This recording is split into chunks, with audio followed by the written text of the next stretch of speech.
Hello, hello, hello, my friends. Kaitlyn here, and let's talk about how to survive the dreaded finals season. Oh no, is it that time of year again? I'm not prepared.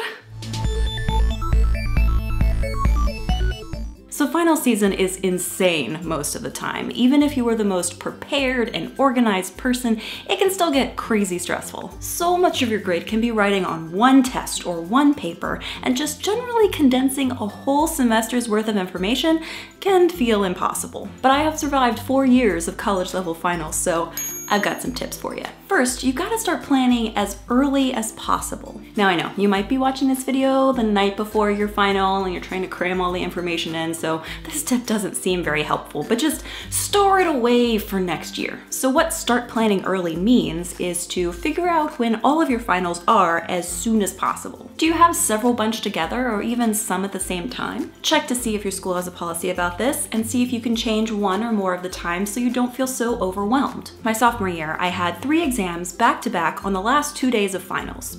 Now, I probably could have gotten them changed, but I was bullheaded and decided to just do it, and I did, but it was awful and I slept for like 20 straight hours afterward. Second, and probably most important, is to remember to eat, drink water, and sleep, even if it feels like you don't have time. I am a strong advocate against all-nighters. I had friends who did it, whether out of necessity or procrastination, but I just don't think that your best work comes out of last minute cramming all the information in instead of sleeping or eating or generally taking care of your body. Basically, be sure to schedule in some time to refresh your body. Your brain needs fuel, like food and hydration, as well as proper rest. You may not be logging in 8 hours every night, because let's be real, what students do these days? But try to sleep when you can. Oh, I am also a big fan of power naps. Power naps of like 20 to 30 minutes between classes and obligations are basically what got me through college.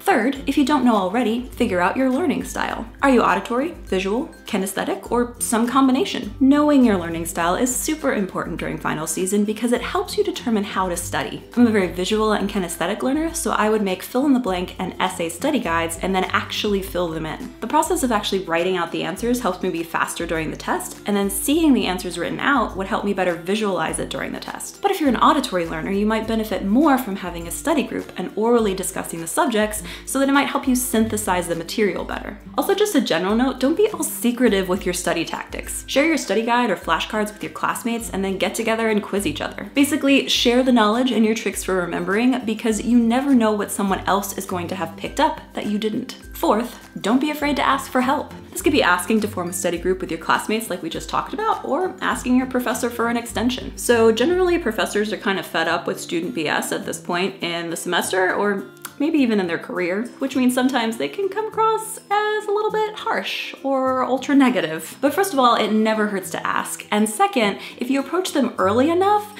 they're more likely to be accommodating. Like if you know before finals even start that you've got 2 tests and 2 papers all due on the same day, maybe give your professor a heads up. Let them know that you'd probably do a better job on their paper if you had an extra day or 2. Also, ensuring them with evidence that you're already working on their paper or studying for their test usually encourages them to maybe be more open with helping you. And finally, number 5, take advantage of your school's resources. Every university I've ever been involved in has had a writing resource center where you could go, talk to a student mentor about your thesis, or figure out how to better cite your sources, or work on grammar or punctuation. Now, final season is usually a crazy time for trying to schedule with a writing mentor, but that goes back to number 1 with planning ahead. Basically, the more prepared you are beforehand, the more likely you are to get help when you need it. But even if you're feeling a bit unprepared, don't panic. Remember to eat, drink water, and power nap when you can. Make study guides and form study groups. And more than anything, remember that if it's not life-threatening, it doesn't matter. Which finals, as stressful as they are not a life or death situation. One of my favorite high school teachers told me that, and it stuck with me through college and adult life, and